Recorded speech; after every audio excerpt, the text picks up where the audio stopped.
I'm a fourth year majoring in molecular bio and physiology. I don't really like candy, but if I were to choose one, it'd probably be Kit Kats. Yeah, and can I popcorn to Alyssa Alfaro? Hello, everyone. My name is Alyssa Alfaro. I am a fourth year general biology student. My favorite candy is probably the Halloween Reese's, like the pumpkin ones, the ones shaped like pumpkins. They're just so good. I'll popcorn over to Natasha Amanda. Hi, everyone. My name is Natasha. I'm a criminal justice major. It's my third year. And I also don't really like candy either, but I would say Kit Kats, I guess. And I'll popcorn to Anne. That's how you say it. And yeah. Okay. My name's T. My I'm first year and I'm undeclared, and my favorite Halloween candy is Twix. Um, and then I'll popcorn to Penelope. Hello, everyone. My name is Penelope Piper. My major, I just started grad school and I'm majoring in healthcare administration.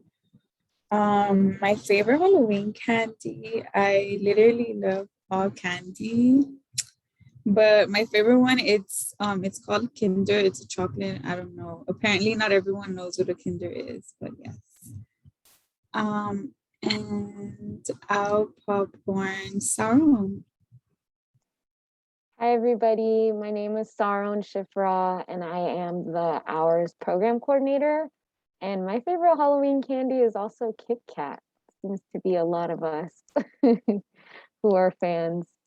And I will popcorn over to Amara. Hi everyone, my name is Amara. I'm majoring in public health, and my favorite Halloween candy is the Hershey's bars, the milk chocolate ones. And I'll popcorn onto Mitchell. Hello. So my name is Mitchell Fruto. I'm a current grad student in the Industrial Organizational Psychology program, but in undergrad, I studied psychology and criminal justice. My favorite Halloween candy is anything gummy, like any gummy candies. Nothing in, I guess I could say I really like Haichu. I'll popcorn Sergio. Thank you, Mitchell. My name is Sergio Temores. I am an education major, and I would say my favorite candy, Halloween candy. I think candy in general are probably Skittles, like the red package. I don't like the sour ones because they make my tongue itch, but that's another story. But yeah, so let me popcorn it to Vincente Abate. Hello, my name is Vincente Abate. My major is molecular biology. I'm a second year. And my favorite Halloween candy is probably Twix. Well, like any kind of chocolate. But like mostly Twix though. And I guess I'll popcorn to Giovanni. Hey, how's it going, everybody? My name is Giovanni. I'm a third year computer science major. And I have to say, any Halloween that I get watermelon Sour Patches is a happy Halloween for me. So that's my favorite. I'm not quite sure entirely who did or didn't go. So I'm popcorn it on over to Diego. Hi, everyone. I'm Diego Chinchilla, and I'm a fourth year mechanical engineering major. And my favorite Halloween candy, I've never really ate Halloween candy, but candy in general would be Fun Dips. Yeah, so. I believe everyone participated. Yeah, thank you, Diego, for ending us off here on this intro. And if we can go on to the next slide, please. So thank you everyone for introducing yourselves. Now I'm going to go over today's agenda. So we will be giving you a brief overview on what ethics is, along with 2 ethical dilemma activities.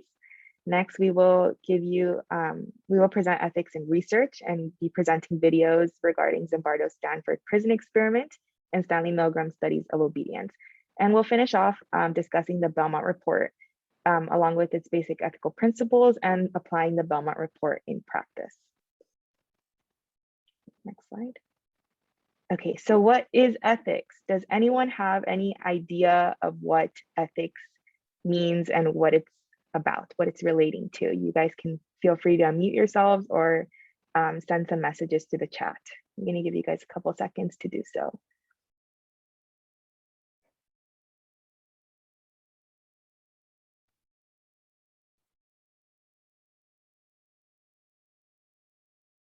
Any ideas regarding ethics? Okay, so someone said what's right and wrong. Yeah, you're on the right track. Personal guidelines to abide by. Yes, absolutely.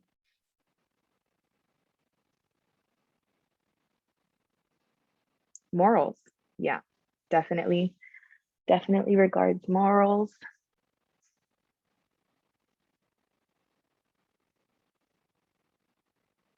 Any other ideas? Okay, so it protects participants. Definitely, yeah, when it comes to research ethics. Okay, so someone said, I would say ethics includes what everyone thinks is right or wrong opposed to the individual's values. Yes, well said. Morality, someone else messaged morality. Okay, very true. So Sergio, can you? Great, so ethics, great, thank you everyone for your contribution. So ethics is a branch of philosophy dealing with values relating to human conduct. They're moral principles that govern a person's or a group's behavior. And we use ethics when confronted with questions of what is morally right and wrong. So all of your responses were correct. Thank you all for participating. And on to the next slide. So how do we use ethics in our everyday lives? In this slide, we'll be presenting 3 scenarios that you possibly have already encountered or can encounter in your lives. Just a reminder, this is a no judgment zone. So I encourage you all to be as honest with your opinions here, okay? So on to the first scenario. It says you go to Target and you notice right away that the cashier gives you an extra $5 in change. What would you do? You guys can unmute yourselves or send a message to the chat. I'll give you guys a couple seconds to think it over. Someone said return it. Okay, do you want to elaborate on that, Devin? Well, I mean, like, if I notice right away that they gave me the wrong change, I'm not going to just keep it. Like, I would want to keep it. That'd be nice, right? But it's not rightfully my money. So if I noticed it, then I would probably just give it back. Say like, hey, you gave me the wrong change. Cashier. Okay. Oh, sweet. Thank you. And awesome. have a good day. Okay. Okay, thank you for that response. Does anyone agree or possibly have a different response to this? To piggyback off Devin's response, I would return it depending on who gave it to me, right? If it's an old lady who's having trouble counting, maybe I'd give it back. If it's like the self-checkout and they give me $5. One time I got a $20 bill from a self-checkout. I didn't tell manager, I kept the $20. But it depends who gives me that $20. Okay, thank you, Sergio. You're making some good points here. It does depend, at least for me as well, if it was a cashier, if it was self-checkout. And someone said that they honestly have never checked their change back, so they keep it unknowingly. Yeah, I agree. And another person said, I think I would return it because I know that if I took it, there would be consequences for the cash register being short and change. That's true. So if anyone has had any experience working as a cashier, you know that you do get counted at the end of your shift to make sure that there's the correct amount of money in your cash register.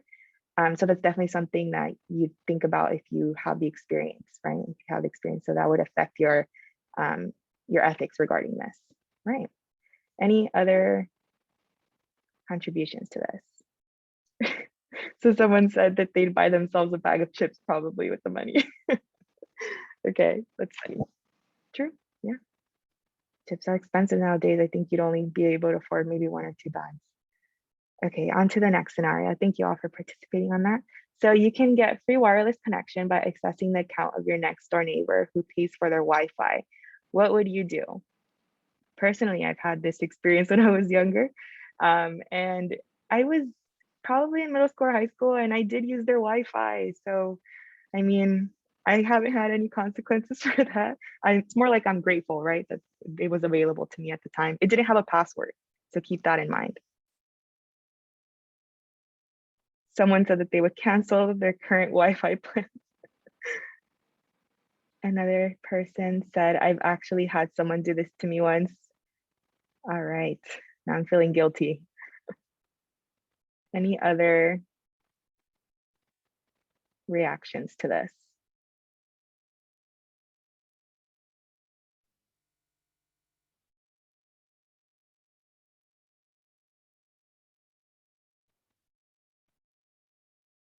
Yeah, someone said that they take full advantage of the free Wi-Fi.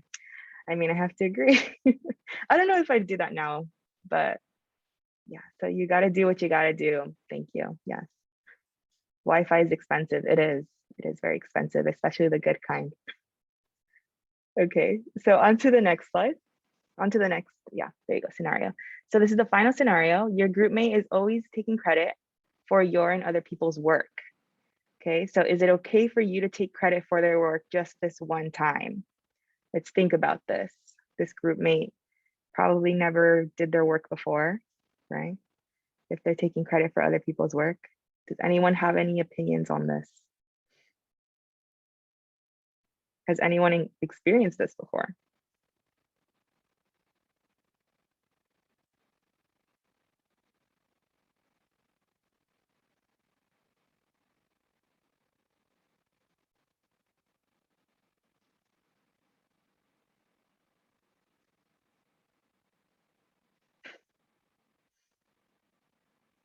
Yeah, is anyone that group mate? Is anyone brave enough to admit that?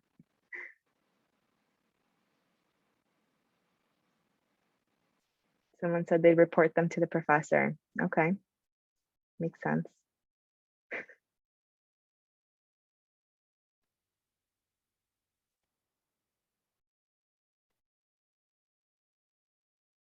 What would you do in a scenario? Let's see.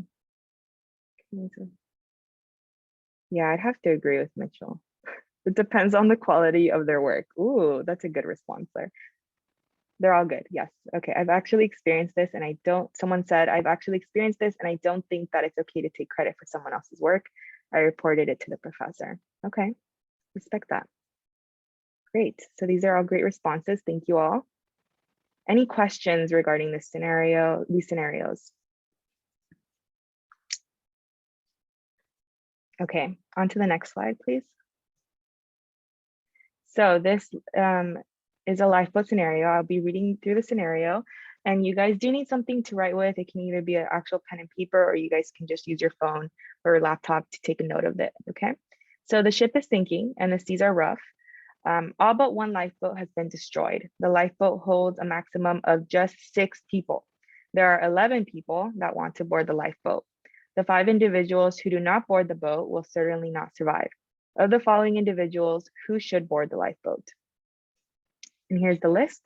So a woman who thinks that she is 6 weeks pregnant, a lifeguard, 2 young adults who recently married, a senior citizen who has 15 grandchildren, an elementary school teacher, a 13-year-old twins, a veteran, a nurse, and the captain of the ship that sank.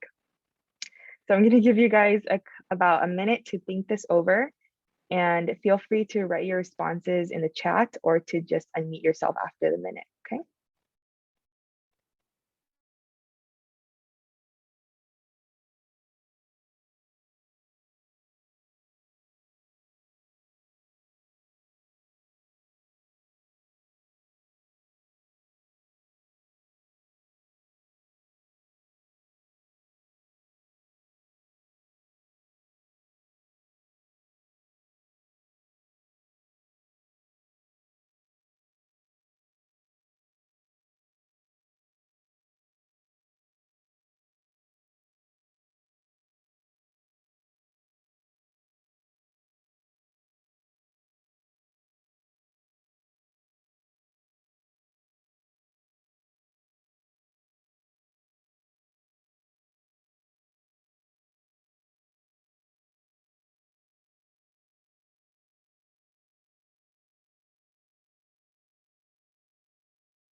Okay, the minute is coming up soon.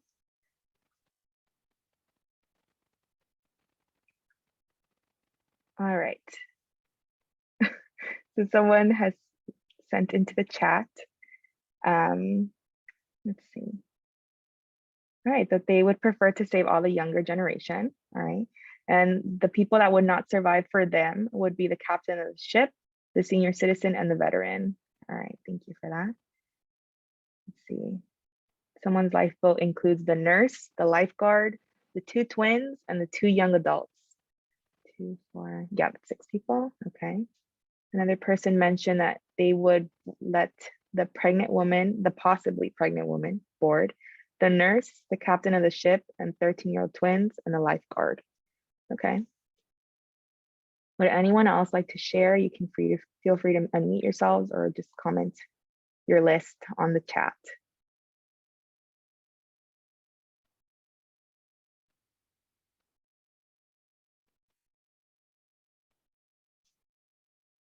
I'm gonna send my list. Let's see. Lifeguard.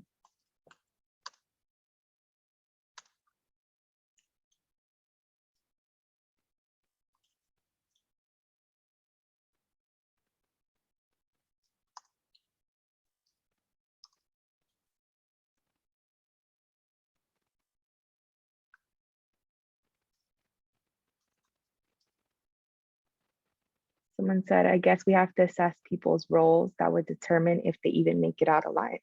Yeah, definitely. Someone said, I'm thinking the captain of the ship wouldn't want to get on the boat in the first place, like in the Titanic.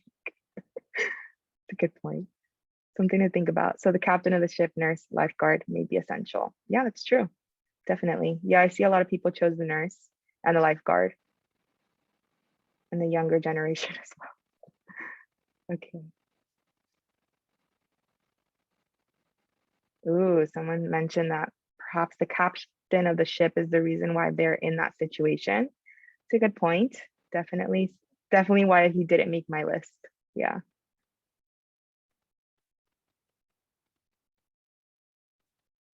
Okay, would anyone else like to share before we move on to the next topic? I'll give you a couple seconds.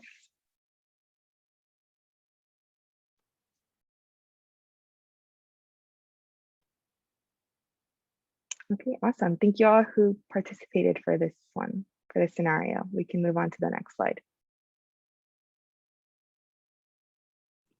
Okay, thank you, Daniela, for leading those 2 activities regarding research in our everyday lives and just sparking the idea of what ethics is. So in this section of the presentation, we'll be going over ethics in regards to research, right? So this is a quote from the Undergraduate Research Handbook by Whisker, 2009. Standards that should be upheld to ensure research is not undertaken for harmful purposes and that no harm or risk comes out to anyone or any living things while research is carried out. So I ask all of you, why do we need ethical research, ethical guidelines for research? Please feel free to unmute yourself or use the chat to let us know.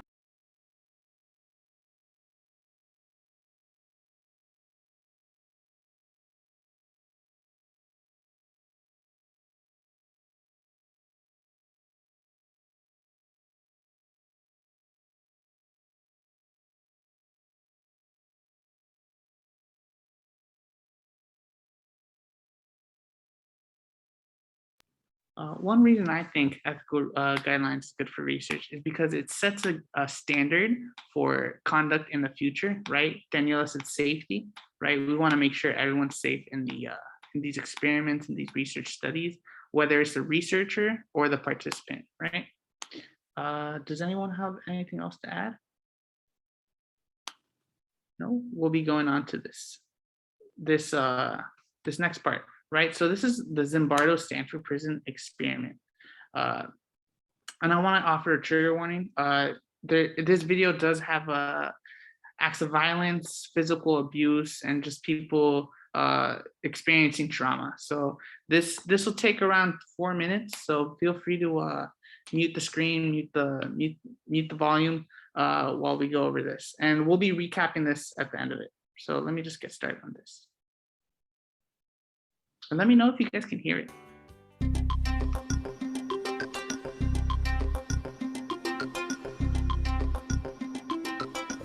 So the Stanford Prison Study very simply is an attempt to see what happens when you put really good people in a bad place. We put an ad in the city newspaper, wanted students for study of prison life, lasting up to 2 weeks. We're going to pay you $15 a day. This is back in 1971. It's pretty good money. And we picked 75 volunteers, gave them a battery of psychological tests, and we picked 24 who on all dimensions were normal and healthy to begin with. And then we did what is critical for all research. We randomly assigned half of them to the role of playing guards or the role of playing prisoners. It's literally like flipping a coin. And then what we did is we told the guards, come down a day early, and we had them pick their own uniform. We had them help set up the prison so they'd feel like it was their prison and the prisoners were coming into their place.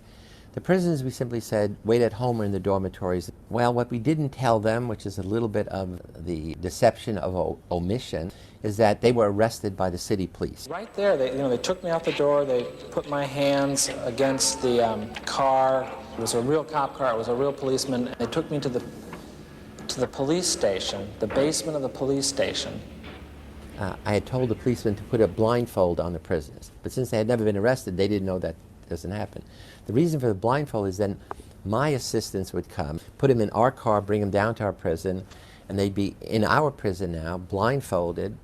The guards would strip them naked, delouse them, pretending that they were lice. It's kind of a degradation ritual. And after the first day, I was about to end it because nothing was happening. But the next day, on the morning of the next day, the prisoners rebelled. And what the guards did, they came to me and said, the prisoners are rebelling, what are we going to do? I said, it's your prison. Whatever you want, I will do it, but you got to tell me. And they said, we have to treat force with force. So they broke down the doors.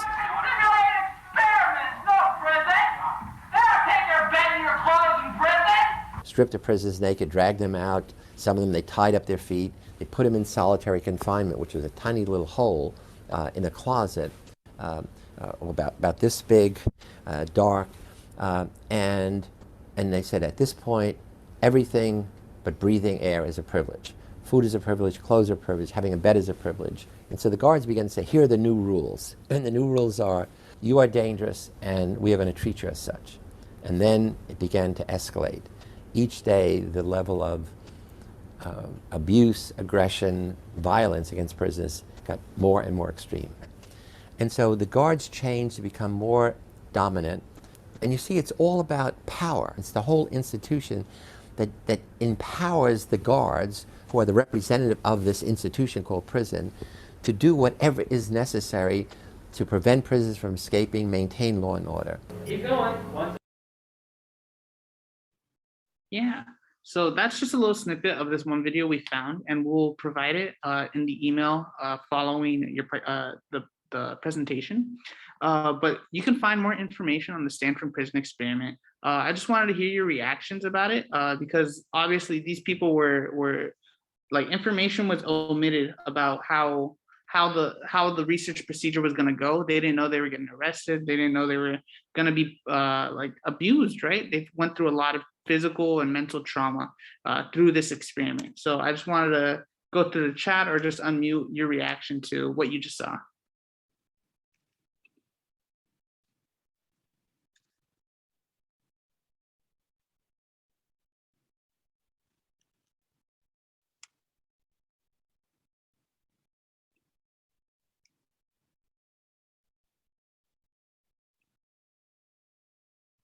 Yeah. So what we found for this study is research should not cause harm to participants. You saw, obviously, they were going through these degradation rituals. They were, like you heard, right? Food and water is a privilege at that point. They were treated like animals. They were treated with no respect of human orderly conduct. And they should be informed about research procedures and the potential risk involved in being this, right? And they didn't know what was going on, and they had to find out. And early, I think later in this video, right when I stopped, didn't they stop midway through the experiment? They were going to, and then they started using force, right? And you could hear like right before I paused it, there was a lady screaming to stop. She wants to leave, right? So if they want to quit voluntary participation, they should be able to rescind their participation or withdraw their participation at any time with no consequences, right? So that's the Stanford Prison Experiment. It's really interesting. It's a little hard to swallow, but if you want to learn more about it, we'll get you some information on that. So next one we're going to be looking at is the Stanley Milgram study of obedience, right? And another trigger warning, this one does have a lot of discomfort, a lot of pain, a lot of screaming. So it's a little uncomfortable to watch. So if it gets too overwhelming at a certain point, feel free to pause it, and we will come back in 5 minutes. 40 psychiatrists at a leading medical school were also asked to predict the performance of 100 hypothetical subjects. They predicted that only a little more than 1/10 of 1% of the subjects would administer the highest shock on the board. Yet actually, 50% of the subjects obeyed the experimenter's commands fully in the experiment depicted in this film. 165 volts. Time. That guy's hollering in there. Continue, please. Go on.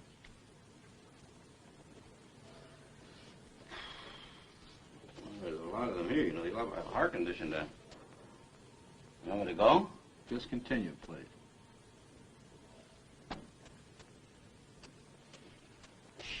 Sharp. Axe, needle, stick, blade. Answer, please. Wrong. I want the 180 volts. Please continue, teacher. Needle, you're gonna get a shock. 180 volts. You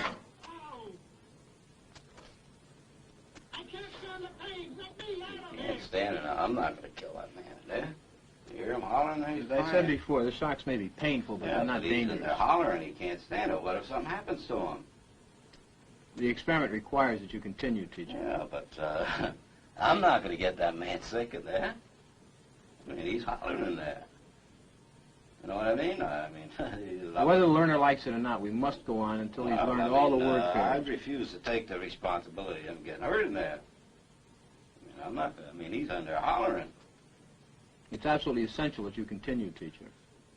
There's too many left here. And I mean, geez, he gets wrong here. There's too many of them left.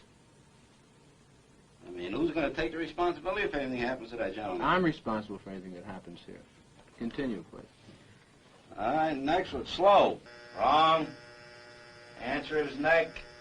300 volts. I absolutely refuse to answer anymore. Get me out of here. You can't hold me here. Get me out. Get me out of here. Continue. The next word is green, please. Green, grass, hat, ink, apple.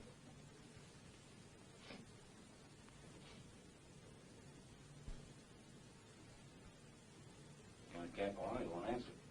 If the learner doesn't answer in a reasonable time, about 4 or 5 seconds, consider the answer wrong and follow the same procedures you have been doing for wrong answers.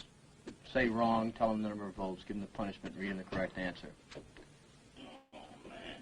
Continue, please. Something's happened to that man in there. Nice one, gold, dollar, necklace, moon, paint. Something's happened to that man in there. You better check in on him, sir. He won't answer me or nothing. Please continue. Go on, please. You accept all the responsibility? The responsibility is mine, correct. Please go on. Grave, woman, soldier, dog, horse. Answer is woman, 450 volts. That's it. Now continue using the last switch on the board, please. The 450 switch for each wrong answer. Continue, please. I'm not getting no answer. Please continue. The next word is white.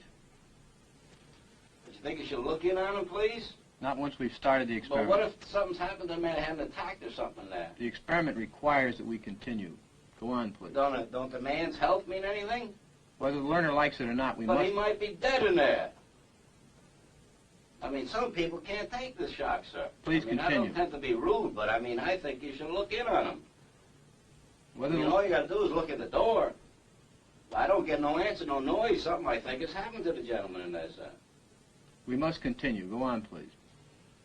You're gonna keep giving them what, 450 volts every shot now? That's correct. Continue. The next word is white. White, 450 volts. Next one is short. Sentence, movie, skirt, time. All right, excuse me, teacher. We'll have to discontinue the experiment. I'd like to ask you a few questions, if I may. How do you feel, though? I feel all right, but I don't like what's happened to that fellow in there. He's been howling and we had to keep giving him shots. I didn't like that one bit. I mean, he wanted to get out and he just kept going, kept throwing 450 volts. I didn't like that. He wouldn't even look at on that gentleman. Well, who was actually pushing the switch? I was. But he kept insisting. I told him no, but he said he got to keep going. I told him it's time we stopped when we got up to 195, 210 volts. But why didn't you just stop? He wouldn't let me. I wanted to stop. Many people, not knowing much about the experiment, claim that subjects who go to the end of the board are sadistic. Nothing could be more foolish as an overall characterization of these persons. The context of their action must always be considered. The individual, upon entering the laboratory, becomes integrated into a situation that carries its own momentum. The results, as I observe them in the laboratory, are disturbing. They raise the possibility that human nature cannot be counted on to insulate men from brutality and inhumane treatment at the direct.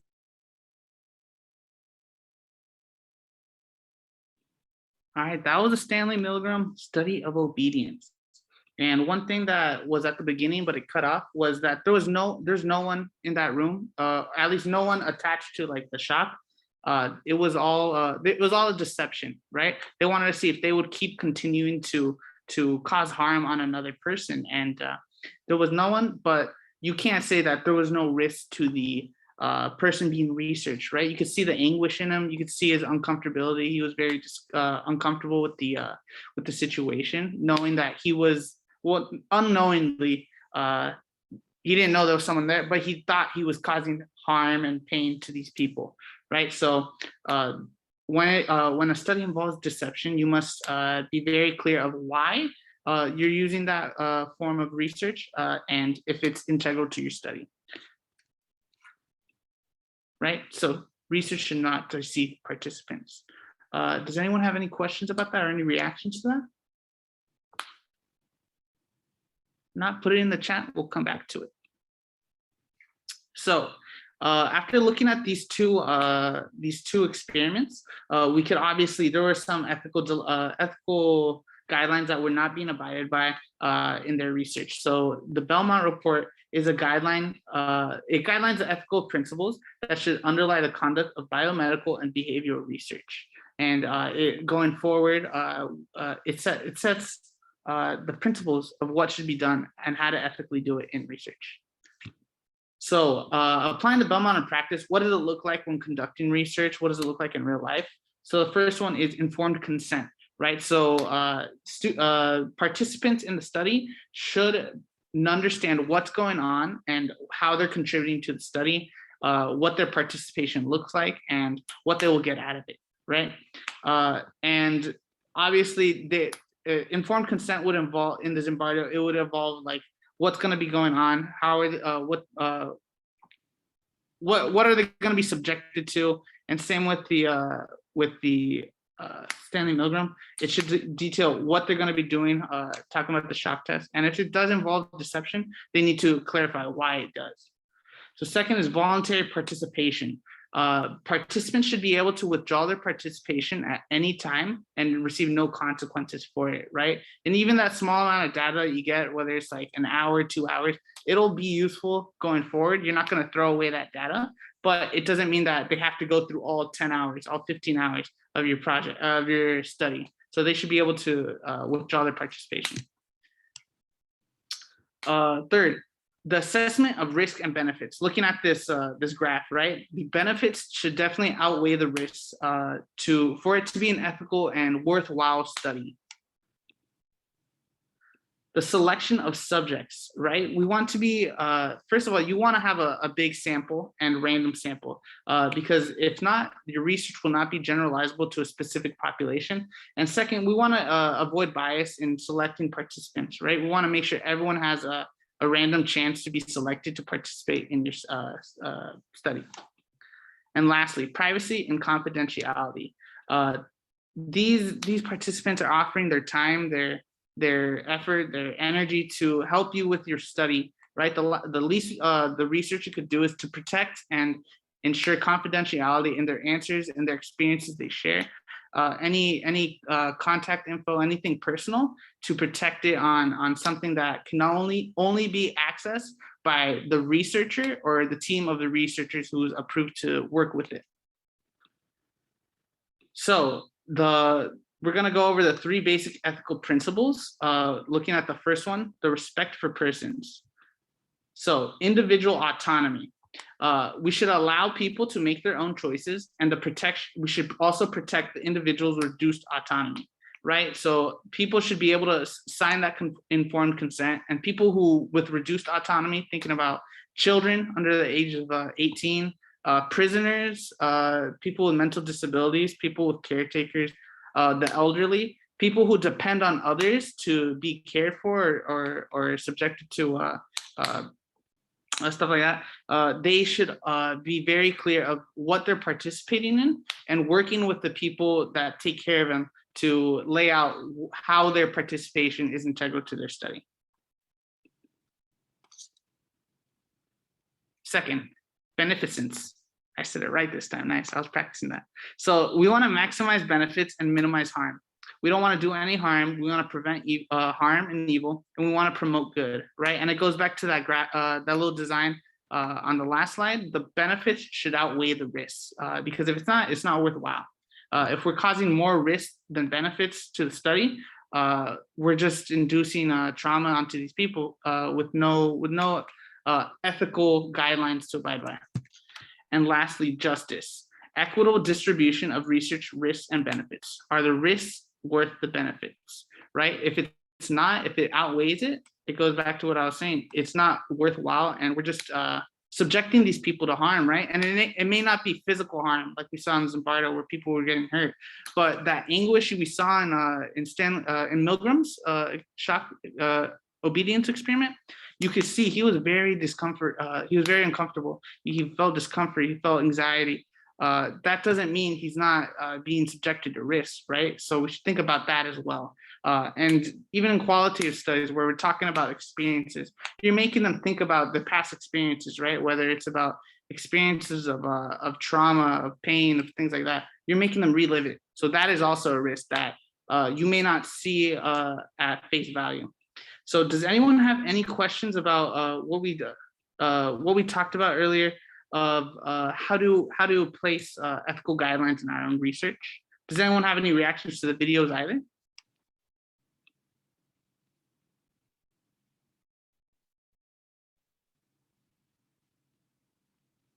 If not, we're all happy to discuss here at the office if you come by. And lastly, I'd like to pass it off to Daniela to close it. All right, so this concludes our presentation on research ethics. If you have any questions about today's workshop, you can stay after, or you can contact us at the following website. And if make sure to visit the OURS website for more information on OURS Connects, peer advising, and other resources. Thank you all for coming.